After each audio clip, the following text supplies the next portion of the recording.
जे आम्हाला जायचं होतं सलमान सोबत शहाद्याला. तर चला मित्रांनो, सांगतो तुम्हाला कशासाठी गेलो होतो आम्ही. आज सकाळी सर्वात पहिली मील घेतली 70 ग्राम सोयाबीन पावडर आणि 30 ग्राम ओट्स. थोड्या वेळाने घेतली ब्लॅक कॉफी. पिऊन सनी आम्ही सलमान सोबत निघालो शहाद्याला. अगोदर पोचलो आम्ही बोरजच्या पेट्रोल पंपवरती आणि इथून 500चं पेट्रोल टाकलं. त्यानंतर आम्ही मोसमच्या मजा घेत निघलो.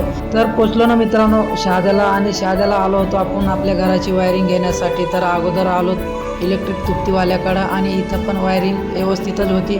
पण आपला वायरमन म्हणे आपल्याला खेत्या रस्त्याला रॉयल इलेक्ट्रिकवाल्याकडे घ्यायचे. तर पोचलो रॉयल इलेक्ट्रिकवाल्याकडं. आणि तर इथं तर एकच नंबर रिजनेबल भावाने भेटता मित्रांनो. तुम्हाला पण कधी यायचं असेल तर एकदा नक्की विजिट करा.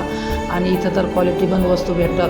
त्यानंतर मग मला घ्यायचं होतं थोडं हार्डवेअरचं सामान. तर इथं पोचलो. इथं तर आपला खास मित्र निघाला, आपला इस्टाफॅन भाऊचा स्वभाव फार गोड. आपल्यासारखा भाऊला भेटून फार खुशी वाटली. चला मग आजचा ब्लॉग इथंच संपवतो. भेटू मग उद्याच्या न्यू ब्लॉगला फॉलो करायची विसरू नका. जय महाराष्ट्र, जय खानदेश. मित्रांनो आपल्या ब्लॉगला जास्तीत जास्त शेअर करा.